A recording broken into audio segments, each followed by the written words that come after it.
ఆదిరన్ temple tree future సిటీకి దగ్గరగా open ప్లాట్లు మీ భవిష్యత్తు కోసం సరైన పెట్టుబడి. మల్లేశ్వరి అసలు సినిమా అంతా కూడా ఉమ్, చాలా ఫన్. అవును ఉమ్, అవును అవును కానీ ఇప్పుడు ఒకప్పుడు అందరు హీరోలతో చేశారు ఆల్మోస్ట్. ఉమ్. 2022 నుంచా 23 నుంచా అసలు సినిమాలకి కంప్లీట్గా దూరం అయ్యారా, లేకపోతే డైరెక్టర్లు హీరోలే దూరం పెట్టండి అన్నారు? అసలుకి ఏం జరిగింది అసలుకి? నన్ను ఎవరు దూరం పెట్టమని అన్నారు. సరే, నన్ను దూరం పెట్టడానికి ఏ ఆర్టిస్టులు ఇప్పుడు క్యారెక్టర్స్ చేశారు చెప్పు, నాతో ఉన్న వాళ్ళు అవును, ఆల్మోస్ట్ సురేఖ గారు ఎవరికి కావచ్చు. క్యారెక్టర్స్ రాలేదు. కానీ ఎందుకు స్కోప్ ఉందే. ఎందుకు స్కోప్ ఎక్కడ ఉంటుంది? బ్రహ్మానందం గారు తప్ప, ఉమ్, ఎంఎస్ నారాయణ గారు లేరు, ఓకే, వైవిఎస్ లేరు, ధర్మ సుబ్రహ్మణ్యం లేరు, ఆహుతి ప్రసాద్ లేరు.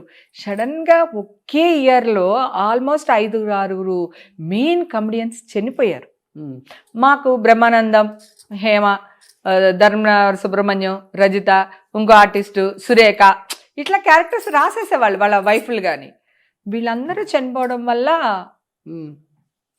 మీరు కూడా చచ్చిపోయారు మీ పాపం. ఇండస్ట్రీలో కొంచెం గ్యాప్ వచ్చింది ఉమ్, అది. సో తర్వాత బ్రహ్మానందం గారు కూడా కొంచెం, ఆయన కూడా సినిమాలు తగ్గించుకున్నారు, ఏదో జరిగింది మొత్తానికి.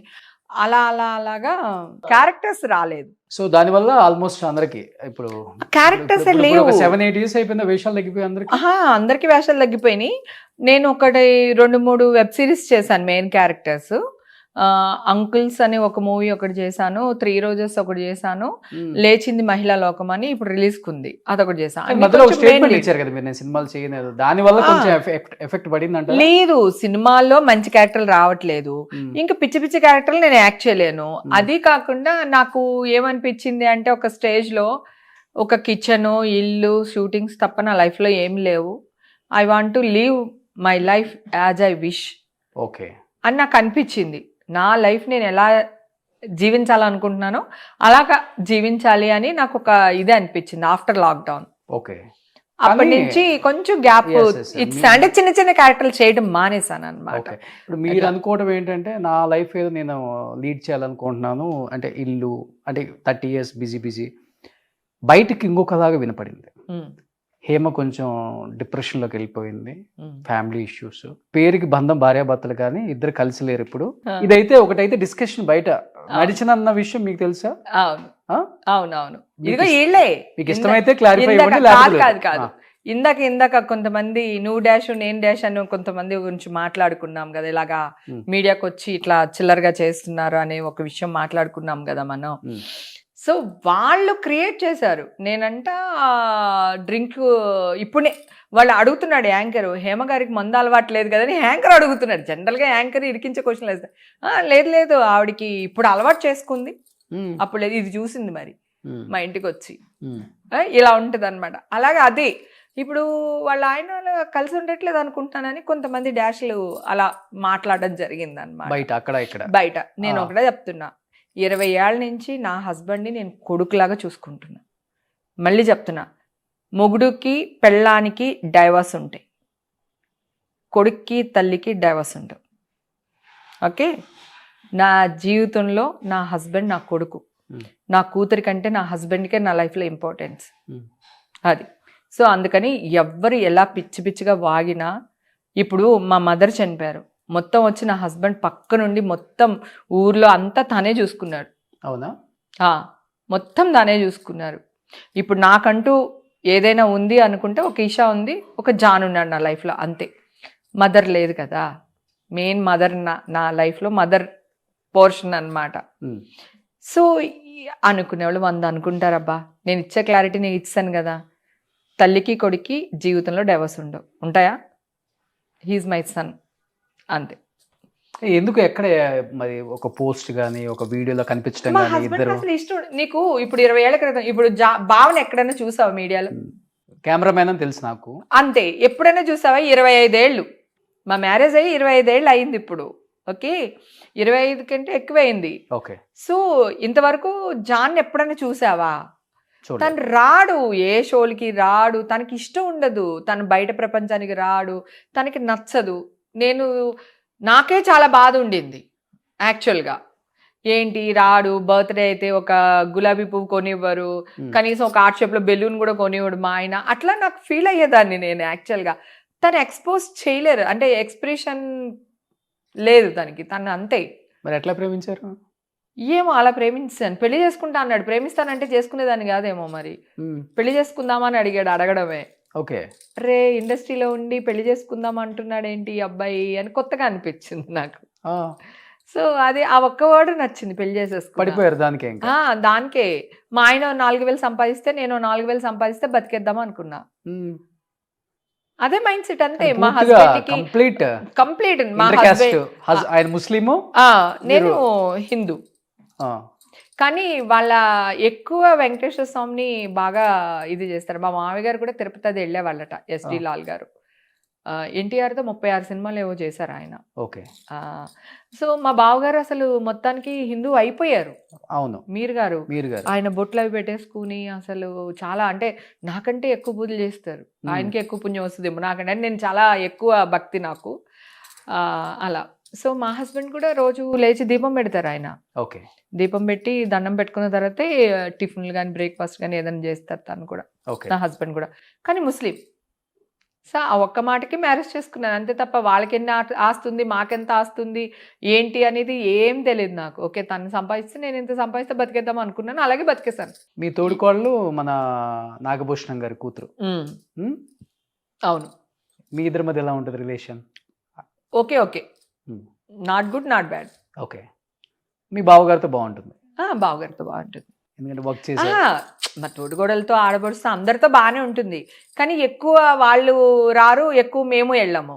సో అందరు కలిపి ఏదైనా ఒకసారి ఫస్ట్ నుంచి కూడా మ్యారేజ్ అయిన తర్వాత లవ్ మ్యారేజ్ తర్వాత జాన్ ఇంకా మా ఇంటికి వచ్చేసారు తను.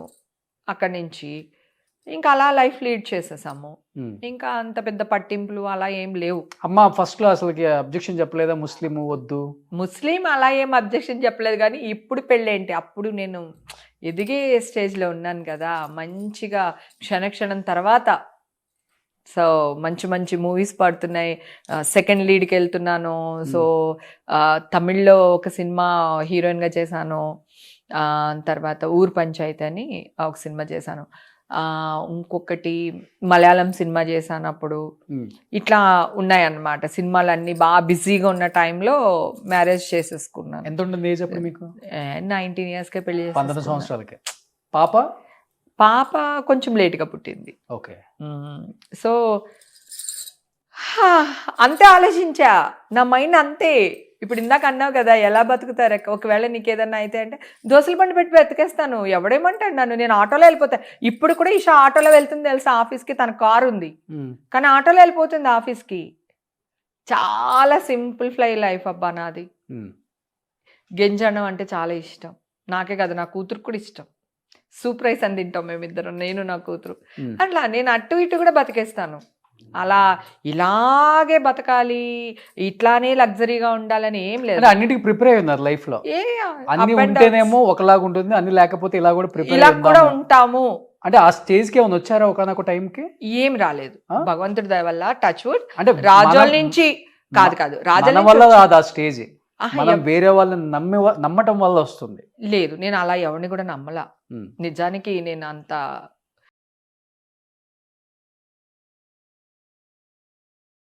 ఫోకస్ చేయను, ఎక్కువ ఆలోచిస్తే వయసు వచ్చేస్తుంది అనే టైప్ నేను. అందుకని మీకు 52 అందరికీ తెలుసు. అది ఓకే, నాకేం ప్రాబ్లం. నా ఏజ్ నేను దాయాలనుకోవట్లేదు. ఈ ఏజ్ లో కూడా ఇంత అందంగా ఉన్నాను చూడు, అది పాజిటివ్ థింక్. అర్థమైందా? నాకు ఏజ్తో ప్రాబ్లం లేదు. ఇంకా నయ్యంలే, ఆడెవడో చెప్పాను కదా నీకు, వికీపీడియానా ఆడెవడో దొంగ సచ్చినాడు, మా ఆయన డేట్ ఆఫ్ బర్త్ వేస్తాడు నాకు. అవునా? అదే కదా నీ ఇంటర్వ్యూలో కూడా చెప్పాను కదా, అబ్బాయి ఎంత వెంటాడుతున్నానో, మెంటల్ టెన్షన్ వాడుతున్నా. వికీపీడియా ఏజ్ ఎంత మీద అయితే? వాడా 67 వేస్తాడు డేట్ ఆఫ్ బర్త్. అసలు ఏమన్నా కొంచెమైనా ఏమన్నా అంటే అదిగో అన్నాను అంటారు. నేను వాళ్ళ జోలికి వెళ్ళను, వాళ్ళే నా జోలికి వస్తారు. నేనేమో చేతులు అడ్డు పెట్టుకుంటే అదిగో తిడుతుంది అంటారు. అట్లయినా కానీ మీకు మీ హస్బెండ్ కి 15 years డిఫరెన్స్ ఉందా? ఎందుకు 67?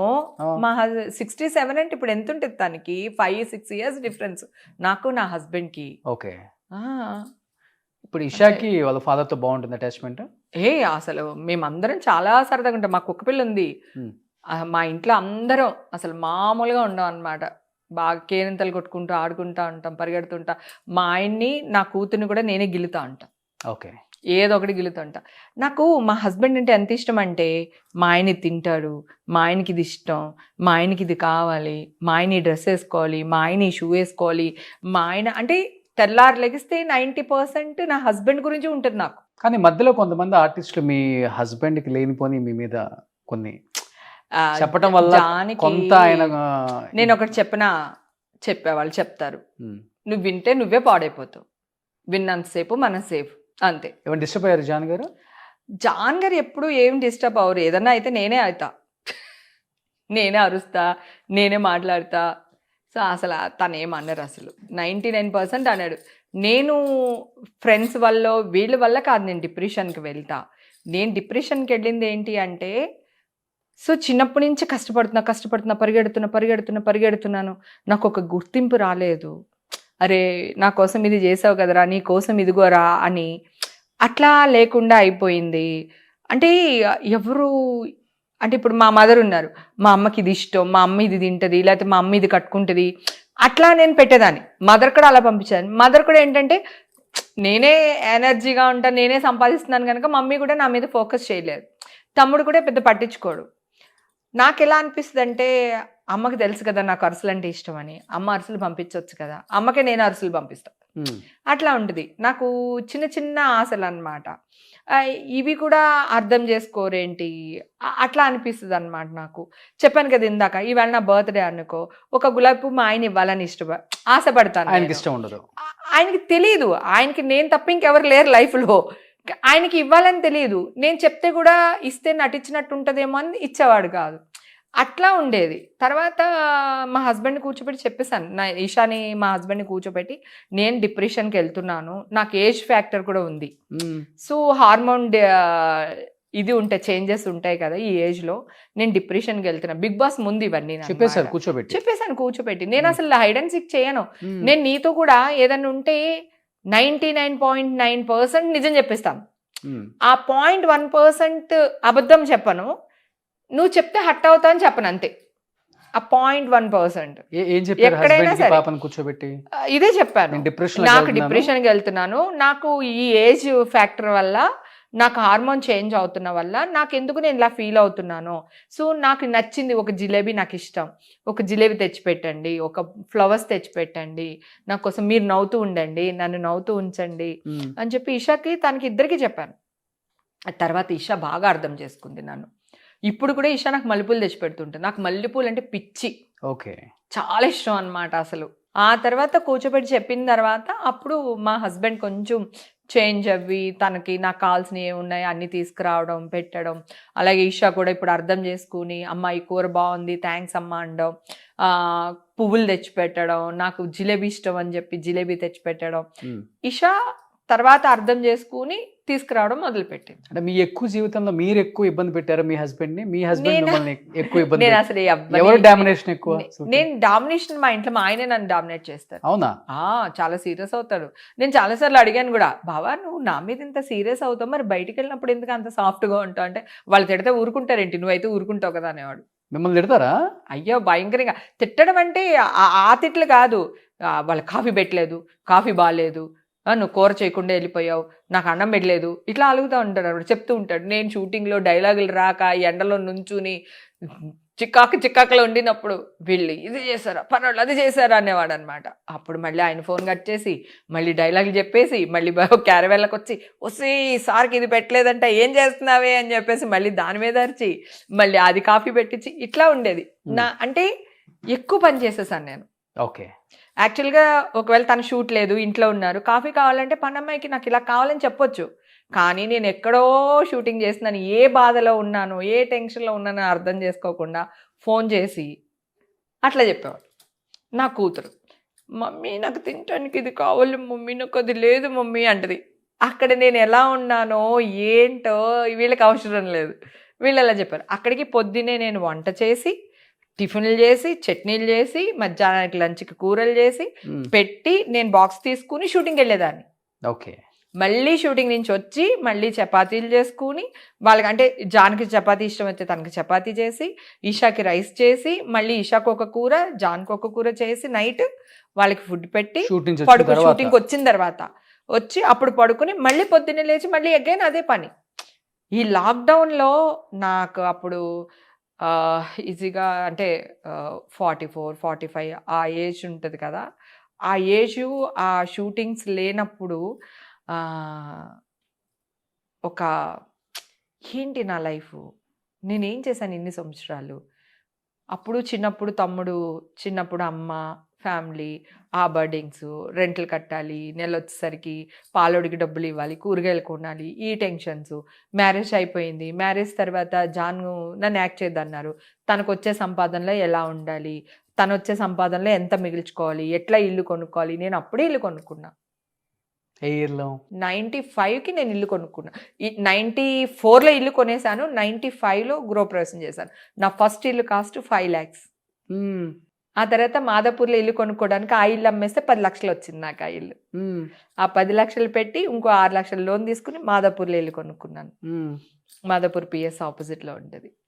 అలా సో అప్పటి నుంచి చాలా చేసేసాను నేను, తెలియకుండా. ఎనర్జీ లెవెల్స్, షూట్కి వెళ్తాను కదా, షూట్లో మాట్లాడుతూనే ఉంటా, తిరుగుతూనే ఉంటా, డైలాగ్ చెప్తూనే ఉంటా, సరదాగా ఉంటా.